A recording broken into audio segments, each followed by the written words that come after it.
सुप्रभात बच्चों पिछली कक्षा में आपने अपनी रंगोली की पुस्तक से पाठ 3 पढ़ा था। पाठ 3 जिसका शीर्षक था जीवन एक संघर्ष। इसी क्रम में आगे बढ़ते हुए आज हम इस पाठ के जो प्रश्न उत्तर हैं उनके बारे में, उनके उत्तरों के बारे में जानेंगे, प्रश्नों के उत्तर के बारे में। तो मौखिक के अंतर्गत जो प्रश्न है, आइए पहले इन्हें हम लेते हैं। प्रश्न संख्या क है, गली में बच्चे क्या कर रहे थे? गली में बच्चे कागज़ की नाव बनाकर पानी में चला रहे थे। ठीक है। प्रश्न संख्या ख, बूढ़ा किसान किस पर क्रोधित था? बूढ़ा किसान परमात्मा पर क्रोधित था। परमात्मा भगवान पर क्रोधित था। कहानी तो आप जानते ही हैं। प्रश्न संख्या ग, फसल कटने पर किसान उलझन में क्यों पड़ गया?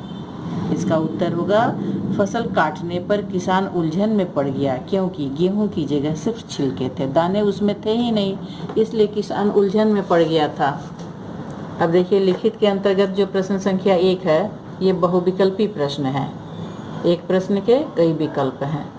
प्रश्न संख्या क देखिए, अंश के दादाजी उसे क्या कहकर पुकारते थे? अंश के दादाजी उसे हीरो कहकर पुकारते थे। परीक्षा देना टेढ़ी खीर है। टेढ़ी खीर होने से तात्पर्य है, क्या तात्पर्य है?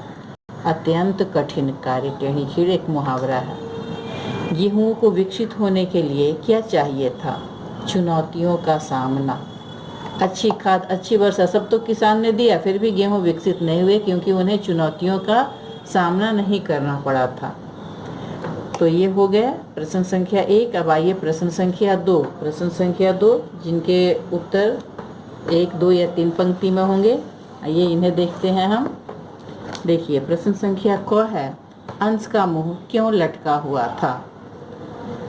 उसका उत्तर होगा कि परीक्षा का परिणाम अच्छा न आने के कारण अंश का मुंह लटका हुआ था। प्रश्न संख्या ख, अंश ने परीक्षा का परिणाम अच्छा न आने के क्या क्या कारण बताए? अंश ने परिणाम अच्छा न आने के कई कारण बताए, जैसे घुमा फिरा कर प्रश्न आना, पेपर का लंबा होना, समय से पहले पेपर ले लेना शिक्षिका द्वारा। आप लिख सकते हैं यहाँ पर, समय से पहले शिक्षिका द्वारा पेपर ले लिया जाना, बिजली चले जाना तथा कभी उसका बीमार पड़ जाना। उसने कई बहाने बनाए परीक्षा का परिणाम अच्छा न आने का।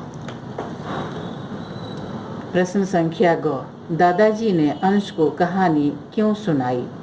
इसका उत्तर होगा, दादाजी अंश को यह समझाना चाहते थे कि मनुष्य को परिश्रमी बनना चाहिए, इसलिए उन्होंने अंश को कहानी सुनाई।